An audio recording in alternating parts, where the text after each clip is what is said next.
All right, good morning once again and welcome to our show. My name is Dapo Banjo. Welcome to CROSSFIRE. And with me on the show today, I have Barrister Ishoma Gaine, who will be driving the show as usual. And as we always promise, to bring you sizzling and very, very important news and information that will help you, in getting really abreast of what is going on in our society. And we promise that as many times as we come on the show, we will ensure that everything that we say are confirmed. And that's why every time we bring you new news or probably trending stories, we try as much as possible to come back to do some verification. I will be doing a lot of that today on the show, and at the same time, our educative session, to ensure that voters, the electorate, are well educated and well informed as they take decision, since we're approaching the polls, hopefully by March the 28th and 11th of April, respectively, for the presidential election and the gubernatorial and House of Assembly elections. All right, Ishoma, good morning. How are you today? I'm very fine, good morning. And good morning, Nigerians, and you're welcome to the show today. All right.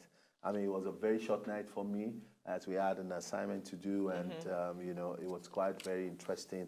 And we promise to bring you, something that you will love to see. Maybe tomorrow, maybe Thursday, as soon as we get it ready, we'll bring it along our way. Now, Ishoma,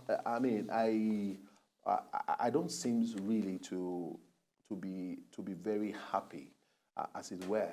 And that's can't you see how heated, the Nigerian polity is, and a lot of inflammatory statements that people who are supposed to be clamoring for peace and orderliness are doing. Lagos was on standstill yesterday as protesters, pro-Jonathan, anti-Atai Rujega and anti-APC, came out very strong yesterday, and brought Lagos, and brought Lagos to a standstill. It's so, very unexpected. Something you just wouldn't know could happen. It wasn't announced. It didn't make the stories. It didn't make any news until they started. Something that started like a peaceful protest, as it were, because they were carrying placards and displaying things like Atai Rujega must go and all of those things. And then suddenly we heard that the Yoruba sect, I will call them sects. They've been around for quite a while. And my experience of them over time has always been to maintain peace and order. Orderliness. Yes, exactly. And for me to see OPC get involved in something of that nature yesterday is alarming. I know. I have always had good respect for the OPC sect, but like they always say, in every 12, you always have a Judas. A part of me would also want to look at it that even those of them who participated in this, because if we do our findings, do not be surprised if you find that some of these members, so-called OPC members who participated in the actions yesterday were not even true members of the OPC. These are some of the things you may find out. It's not impossible. It's possible that many of them were not true members, but then they will do these things and hide under the guise of a particular known organization to make headway.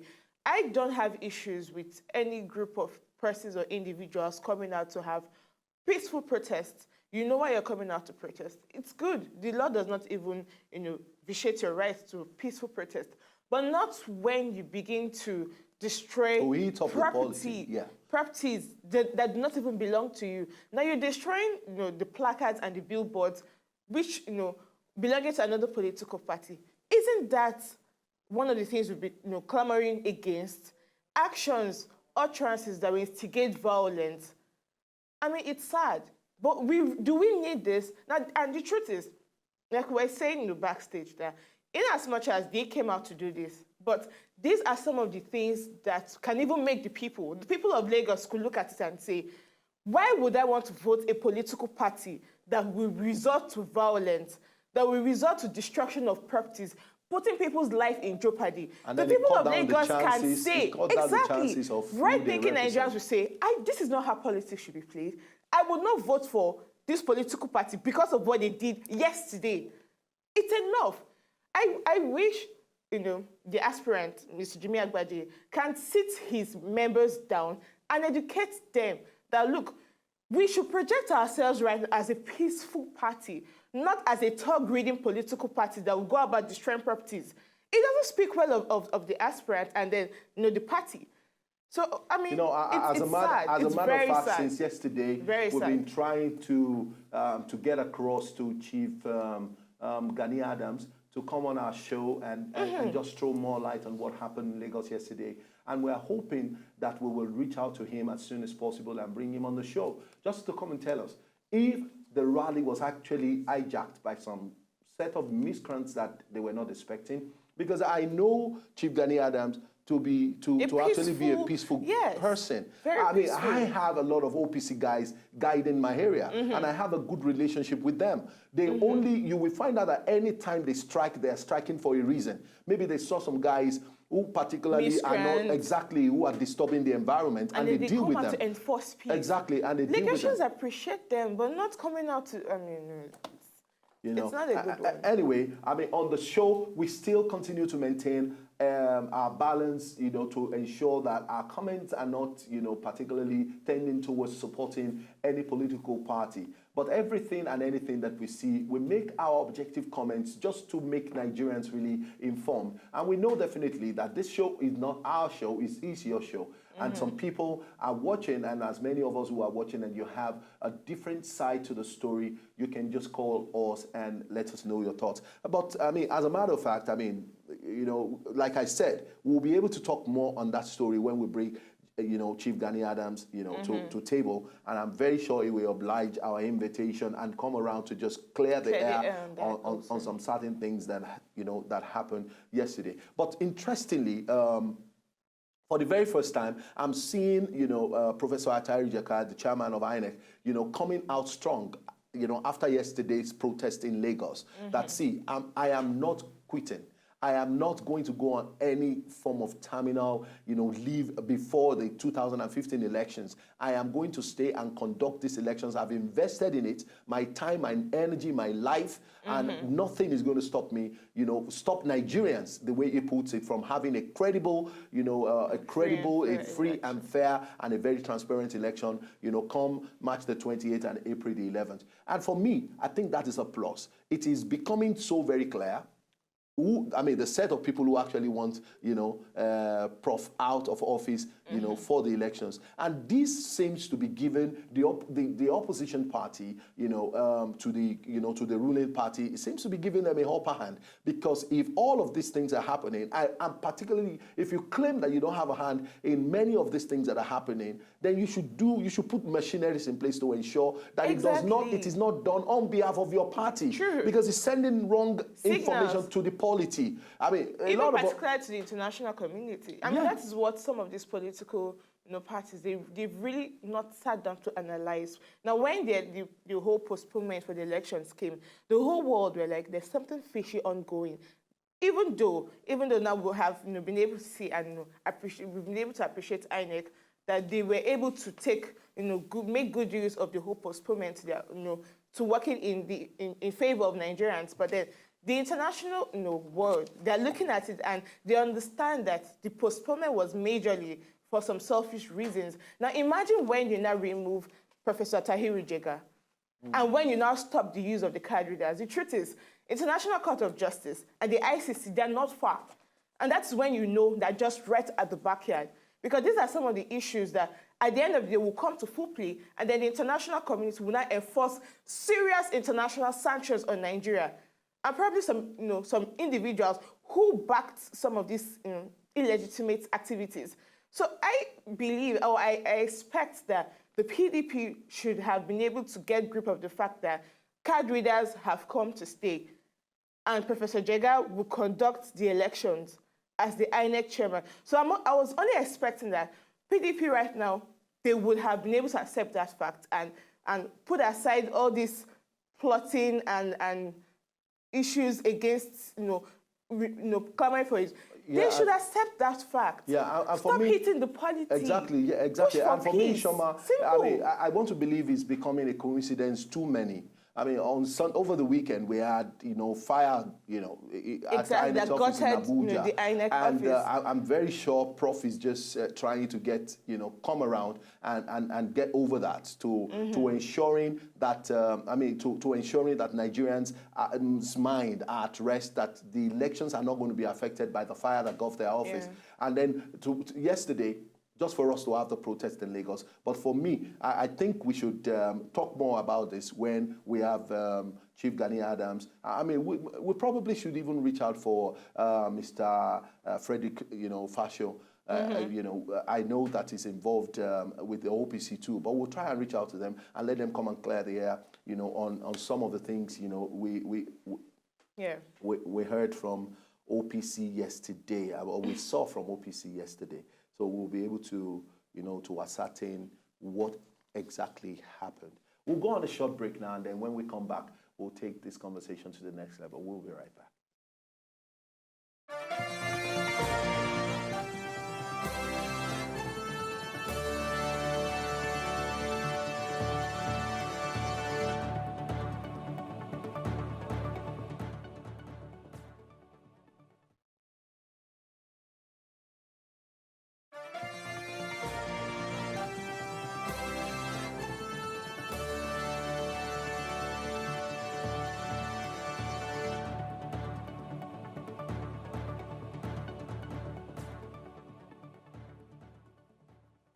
All right, we are back. This is still Crossfire, and we've been talking about stories that are making headlines, and particularly the occurrence and the happenings in Lagos yesterday, where we have the whole of the Lagos mainland, paralyzed by the activities of the pro-Jonathan team that came out very strong, vandalized and threatened the life of a lot of Lagosians. I mean, the news that we heard and what we read does not have any record of any life been lost in the protest, but we have it very strong that a lot of things got destroyed. And we told you that we're looking forward to having Chief Gani Adams on our show to help really throw more light on what happened in Lagos yesterday. But notwithstanding, we will still bring you as many information as we have on that story. All right, Ishoma, let's look at this happening in Delta State.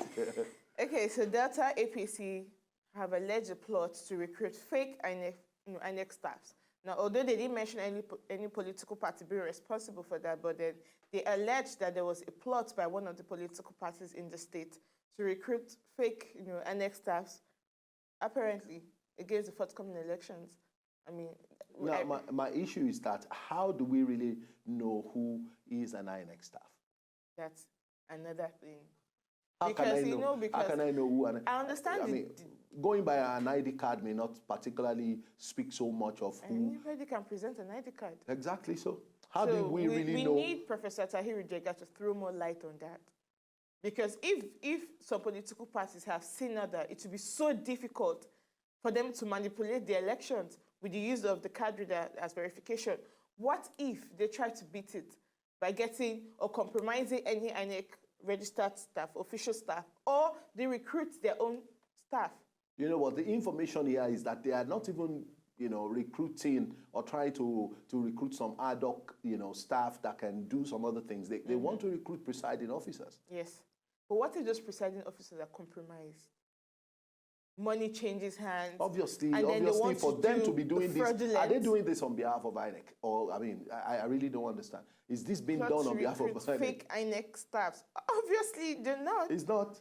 But then, we hope Professor Tahiru Jega can come out and clarify the air. How do we? This is going to be done via, the use of fake admission letters from certain universities in the country. And that's to tell you that these people are actually going to be thugs. They are people, exactly, they are thugs because, INEC has already said, okay, we're not going to use people who are not educated, who are not well informed. We're using graduates. And that was what came about, the issue of having to deploy corpers to actually help in the course of election, election process and all of that. And they constitute the majority of the members of the ad hoc staff that INEC has recruited, because by now I believe that recruitment should have been done with. Why? Yes, of course. Elections ought to have taken place February 14th. So why would and you still now they've been trained also. So Exactly, I think so recruitment also, they're done. But now the issue we have now is compromise. What if they're compromised? Anyway, the information that APC is trying to pass across to INEC is that they should x-ray the result of persons applying for various positions as ad hoc staff to checkmate any form of electoral irregularities. But the truth is that this is just too late to write to the university or to want to even send anybody down to go and verify if somebody actually graduated from the university is claiming he graduated from. It's a long process. I mean, we are less than 2 weeks. We're less than 2 weeks to the elections, and these are things that I believe INEC should have been, Anyway, don't forget, we started yesterday with information on what you should know about the voting. We should start concentrating on the voting proper now than to bother ourselves with the card reader. And don't forget, the ruling party seems to have getting the policy really heated by a lot of things they've been raising. They are standing very strong against the use of the card reader. Yesterday they want Atari Jega to leave, and and so many other things. I mean, the wife of the president is busy also in her own capacity to heating up the polity, making inflammatory statements, and really getting a lot of things going against the government of the day. And I think I refuse to make any comment on that. And I think the wife of the president needs to be cautioned. She's a woman, and she should understand that her role is supposed to maintain peace, and her role is supposed to ensure that even when things are not going the way it should go, she should toe the part of ensuring that everything gets calm. As a mother, as a woman, and especially as the First Lady of the Federal Republic of Nigeria. I've made up my mind. I won't make any comments on that. So it's just so unfortunate. It's just so unfortunate that we get all of these things. I watched it and I listened to all the things that she was saying. They were particularly not, articulated. It doesn't seem like anybody is in control of some of the things that she says. She just comes there, pick up the microphone, and just flow. For me, it's just a flow. She just sees something or she thinks about something, and then she's not mindful of her utterances and the extent to which some of these things, are eating up the polity, and it's so very unfortunate. God help all right. Nigeria. Okay, then let's take this last one before we go into all the instructions that we have for our people today. Boko Haram has legitimate grievances, Obasanjo says. The former president of Nigeria came up yesterday very strong to say that the ruling party does not and never really gave the amount of attention that Boko Haram needed to them. That he felt very strongly that the moment there was a phase 2, the insurgents in the northeastern part of Nigeria, that the ruling, government, should have responded positively. That he believes very strongly. If about 4 years ago, when they discovered that these are actually a group of young men who have grievances, and he said that those grievances are actually legitimate. They were asking for some certain things, and really and truly, why some school of thought feels that it should be squashed like we did to the Maitasini. But this one came with a different face. They listed all the things they wanted. At least maybe the president should have told the governors in the concerned state to have a meeting with these guys. Since they seems to predominantly be living in Adamawa, Yobe, and Borno state, to have sat them down and asked for them. What exactly are you agitating for? What do you want? How do you want us to go about it? Instead of this becoming a monster. Today we have a very big monster that the country is finding extremely, extremely difficult. It has taken even the coalition of a lot of neighboring nations to come and help us fight this insurgency. For me, I think that we have always known that the government could have done more. We expect much more from the government, especially in the fight against, the insurgency. Hopefully. But then the truth is, I completely agree with former President Obasanjo. Insurgency can only grow or thrive in an area where there's poverty, and there's lack of education. When the people there do not have basic access to the simplest amenities of life. That is where insurgency grows, because they have nothing else to live for. So they're ready to die for what they do not even have. But then we expect it. And the truth is, kudos to our military and kudos to the government for fighting insurgency. But the truth is, if what General Obasanjo, what all these things he's saying is not taken to note, if the government of the day, they do not strictly, while fighting insurgency, and if they do not also try to develop these areas, give the people proper education. Look, we're not talking about Amajari education, because Amajari education would not 100% put the youth, the children, in these areas, at par with, other European nations. It will not even put them also at par with children also, in the southern part of the country. We need this because these children are intelligent. They have so much potential, in them, which needs to be exploited. We need to give these children, level playing field with their counterparts in the south. The truth is just that. And that is it. So when you question insurgency, make their lives more meaningful. There are so many diseases which they face because of their weather conditions. Make sure they have access to very, very good quality health care. There are so many things I expected that the government of the day would do. Now, the truth is, when you build these people up so well and you give them everything, and then one person comes to me and tells them, come and do this, put down a bomb, they would not. That is the honest truth. Because they will have seen the side of life that will make them say, no, why would I come and die for this? For me, Shoma, I had an opportunity some time ago, many years back, to leave, to stay in Katsina State, specifically in Katsina State. And I observed very, very strongly, the operations and the activities around the Almajiris. Now, these boys, from the age of like 4, I may be wrong, but I mean, the age bracket that I saw that constitute the majority of the Almajiri boys. You see, let me tell you the peculiarity. You see many of them putting on tattered clothes, very dirty clothes. You see them with a bowl. What you will see that is very, very significant and very obvious with all the boys is one bowl. And those bowls can come in different colors. It can be this person is yellow, green, white, brown. And somebody was telling me, a woman who lives in there, and also a woman, who told me, he said, see, this bowl, let me tell you what they use it for. It is when they want to sleep, they use it as pillow. When they want to drink water, that is what they use. When they want to eat food, that is what they use. When they want to beg, because they are all on the street to look for what they are going to eat. And let me tell you something. Do you know the constituents of the Almajiri boys? They were particularly, these are people that were born in various families across, the towns and the cities in the north. And they are thrown out by their parents. Why? They have been handed over to somebody they call a teacher. It's a malam. Don't forget that what they are exposed to at the very early stage of their life is what we call nomadic, nomadic schooling. They will go there to go and learn Arabic. To go and learn Arabic. They are taught to actually read the Quran, to recite the Quran. And so what they do basically is that they go there every day. When they go out, they are actually going to beg for themselves and beg for their teacher. That is the person they answer to. That is the person they go to, and that is the person they have responsibility towards. Is the only person who is actually, because if you see it very plainly across all the buildings in the town, you will see Bashiga. And I was asking this woman, what is Bashiga? And he told me it is actually saying no to male. To males coming into those buildings. And then, Gabi, you now worry.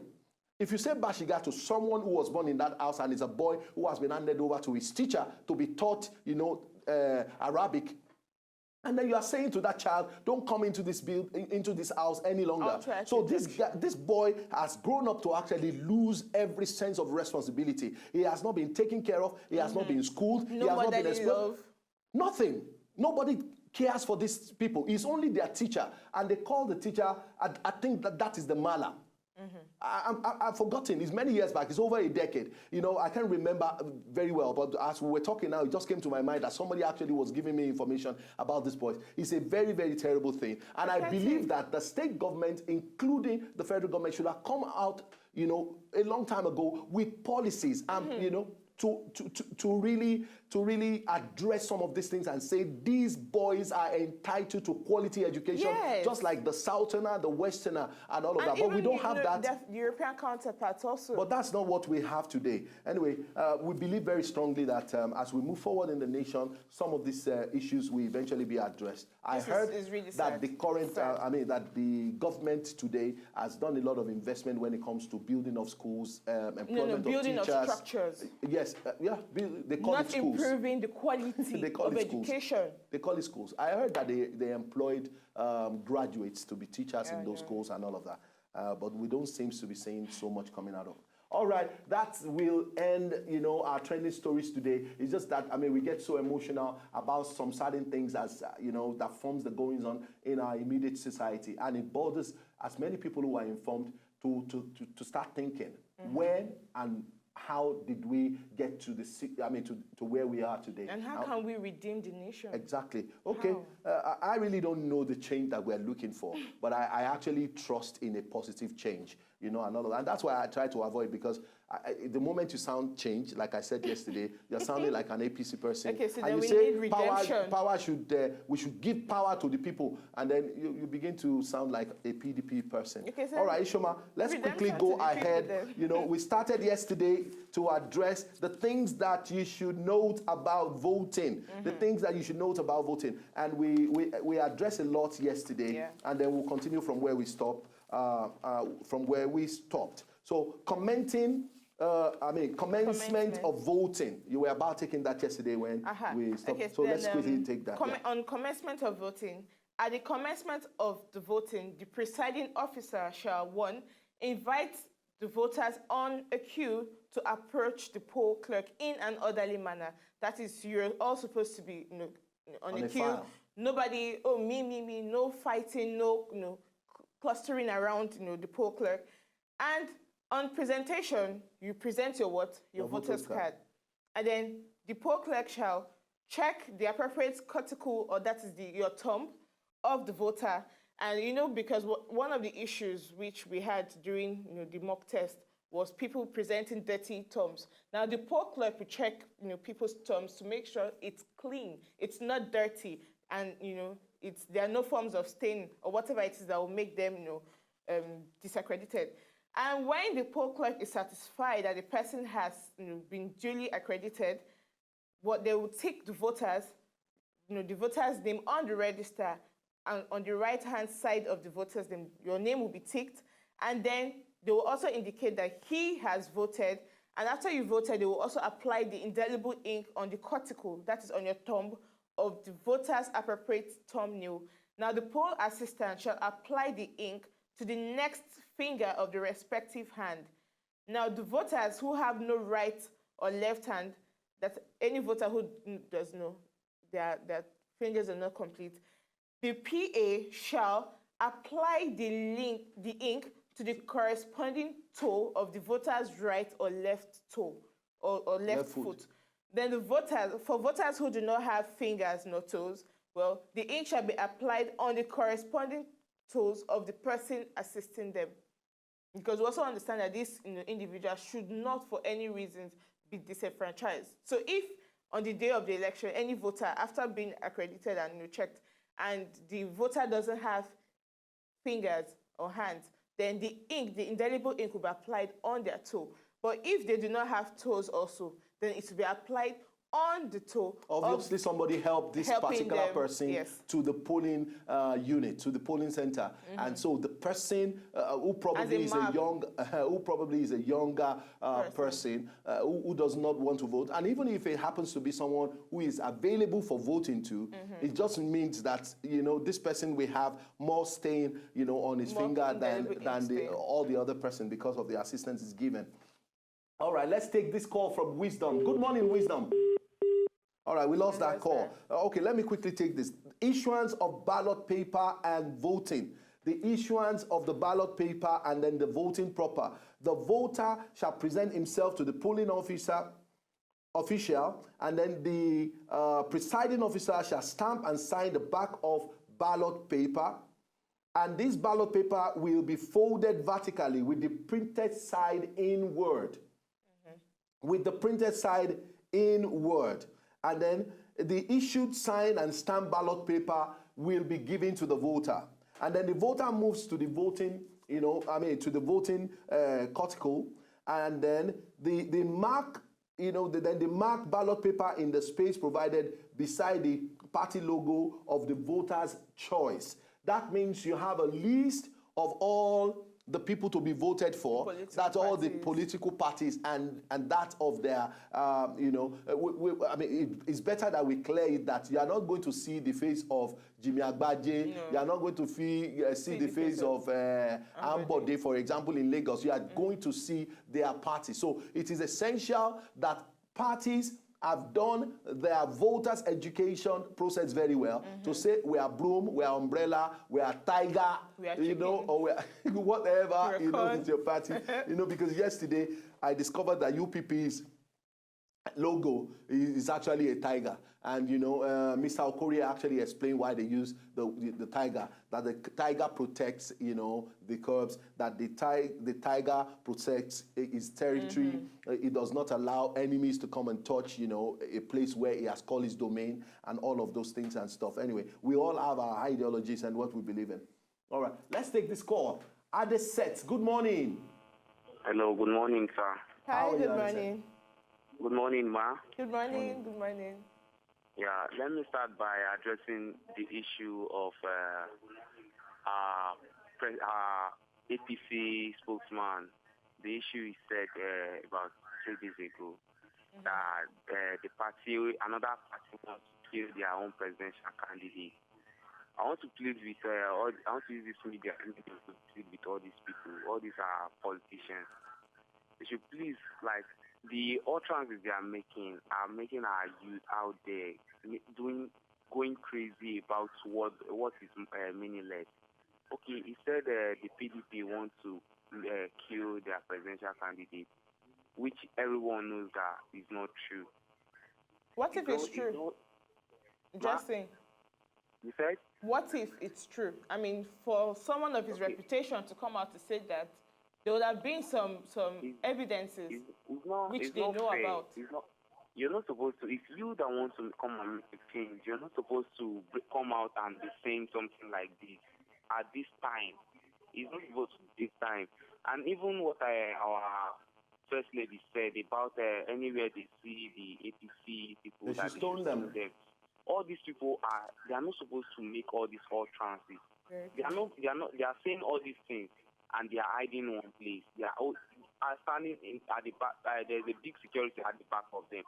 But the youth out there that are listening to all these things, they are causing havoc to themselves. It's not supposed to be. So to the election issue now, the INEC, for people, first of all, there will not be anybody that will come out as a forged person. They should give them the presiding officer should be given a vehicle, well-known, INEC well-known vehicle all over, security, so that people will see that, okay, this is their security. They should also give them a jacket. There's a jacket being given. I guess 2011, at the back of my house, a polling booth at the back of my house, someone was caught. The person was on a full copper uniform. Holding a ballot paper and every other thing. But we thank God for our security who caught them, our military who caught them then, who caught the guy then. Wow. So I give the kudos to our military and to the present government for helping us to fight against all these things. All right. Thank you very much, Adeset. I mean, you made very valid point. We mentioned, some of these things should not be swept under the carpet. We need to be able to identify. I want to go and vote on that day, All right, let's quickly take this call. Hello, good morning, Usman. Good morning, Banjo. How are you today? Good morning. I'm fine, thank you. All right, go ahead, Usman. Ishoma, you look beautiful this morning. You look so natural. Thank you. Thank you. I guess this will be my last call in Ilorin because I'll be traveling after this call. Great. We wish you a very safe trip back to Lagos. Thank you very much, bro. So my contribution is that, this is the season of crazy protest is here again. After collecting money, you go on the streets, making protests, of which we didn't hear your voice for the last 4 years. No one hears Adams or whatever, laying protests on the road, requesting for somebody's sack. So how can somebody tell a man that has started cooking for long and about time that the food will be ready, and you are telling the person to leave? Would that be possible? Would that person want to leave? So what I'm only telling people is that they only have 4 years, and every political life ends in failure. We all know their story after leaving the political post. We all know their story. We are all better than them. We are better than them. Now they are telling us to strike people that want changes, or we shouldn't strike. What I know is that we should change our own mindset, our orientation. I cannot be used to fight my co-neighbor because of what? How much are they giving me? The money that will finish is only human being that will remain. That's my contribution today. Thank you very much, Usman. As usual, we enjoy your comments and your thoughts on all of the. I mean, all right. Let's take this call. Wale, good morning. Good morning. Hi, good morning. My friend. How are you? Good morning. I'm fine. I want to contribute in regards to the usage of foul languages by our politicians. All right. It's really absurd. It's so uncalled for.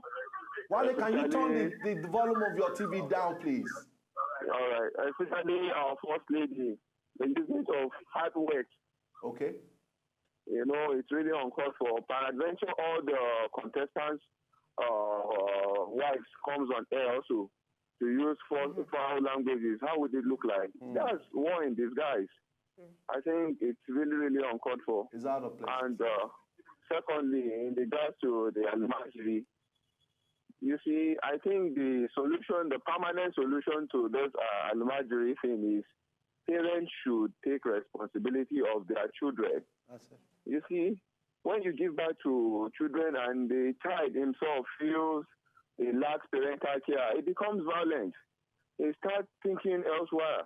But when he has this motherly or fatherly care, he feels responsible. You know, there are children who stay with their parents still attend Islamic school. After their Western education classes, they go to Islamic school. Yeah. But when you now give them out to a malam in a strange land, you see, the malam cannot control the number of children under his tutelage. And you see, most of these malams even send them out to go and beg for alms. Yes. And by so they are exposed to many things, and it's really affecting the economy. They grow without this parental love. They feel they are already neglected. Sometimes you pass by the Islamic school, you see the malam flooding them with very, very bigger things. Yes. Those children, they are exposed to violence from tender age. And when they grow up, all you can see them is violence. That's the problem Nigeria is facing. I think the government should create a law. Parents should take responsibility of their children.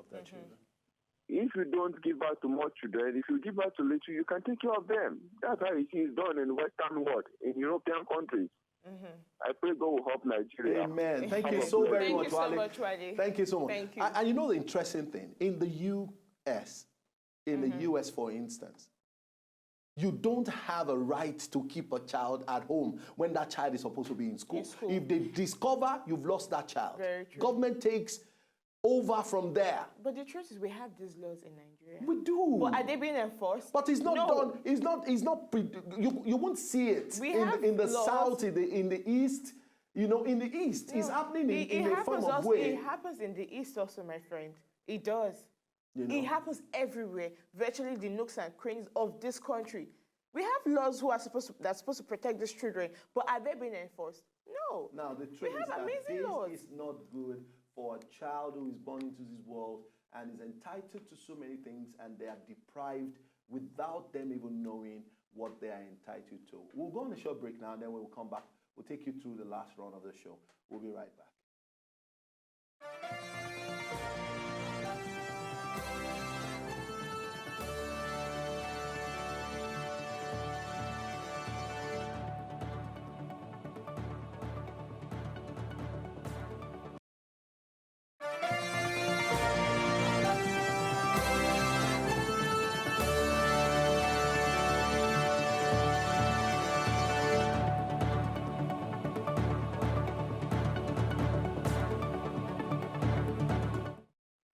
All right, we are back, and this is Crossfire, and we've been going through a lot of stories that are making headlines, and particularly we've been addressing some of the things that we believe that you should know, you know, as we vote. Come March the 28th and April the 11th, 2015, as Nigerians decide, and we approach the polls, and we go and perform our civic responsibility, voting, you know, our leaders, new set of leaders, as it were, into offices. And if the old ones have performed, we still want them to return.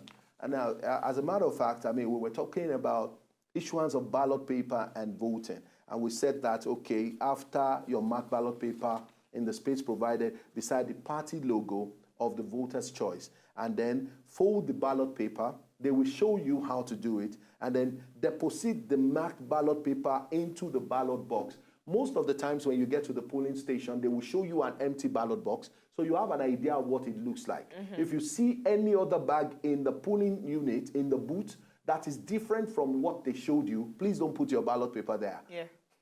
Please don't put your ballot paper there. That is as good as a lost vote. Then deposit the marked ballot paper into the ballot box.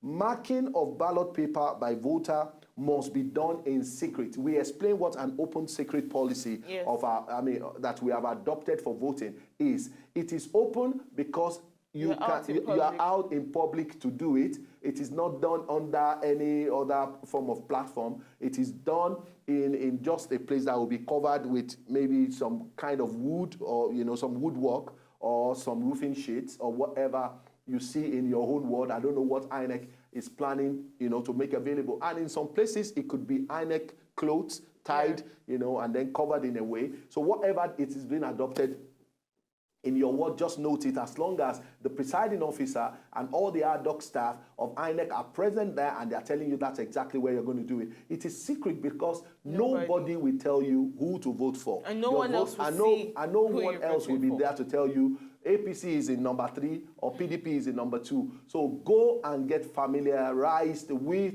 the logo of your party, because it's going to help you a great deal. And make sure that your thumbprint does not in any way exceed the space that has been provided on your ballot paper to vote for your party. And then you need to also note that marking of ballot paper by voters will be done in secret, then depositing the ballot paper in the ballot box in open view of all persons present. The ballot paper is not hidden. Your voting process is hidden. It is done inside a small place that has been provided. Once you do it, you bring it out, and where the ballot paper is the ballot box is sitting is an open space where everybody voting on that day will be able to see. The ballot boxes are not hidden. People have access, they can see it. So once you do that in your secret place, you come out and then you put it in there. And then you are rest assured, after voting, like you said. Exactly. And then only one voter at a time will be allowed into the voting cubicle. Only one voter. So that there won't be any need for somebody to say, who are you voting for? I'm voting for APC. No, vote for PDP. If we go out now, we'll give you something. Or if you even like twins will not even be allowed to vote together. They won't even be allowed. Taiwan and Kennedy, don't just try to vote together. On that day, you will be separated, whether you like it or not. So Tai will go and perform his civic responsibility and come out, and they will go and do his or her own after. It's very important to know that. We also admonished our viewers also on the show, after voting, you have no business also being within the vicinity of the polling unit. Once you're done voting, please go home and watch TV or rest, watch football. Will there be any Premiership game on that day? I don't know yet. But then please go home and relax at home and then await the results, which will be duly announced by INEC officials. I mean, if you have a DSTV at home, we are not on DSTV yet. We are still on StarTimes, but very soon we are moving to the DSTV platform. But you can buy, a StarTimes decoder. Today is not so expensive. In fact, all you need to do is get there and pay for your and pay for your subscription. And then a box will be given to you. You can go home. I think I got mine for 3,000 naira. You can afford that. You can afford that. So just get one, because during the period of the elections, It promised to be very interesting in our studio. You can't afford not to be a part of all the packages that we have put together for the election period. But apparently, those who are watching us right now all have StarTimes decoders. Yeah, but then you could also buy for your loved ones. Yes, buy for your loved ones so that Show they of can goodwill. enjoy what you are enjoying. Thank you so very much, all of you who have been a part of our show today. We have had a nice time, and we believe that you did too. I will be here tomorrow again to bring you a very interesting episode. All right. And to stay out of trouble. It is very important. Stay out of trouble. And we pray that God will protect us as Nigerians. Thank you.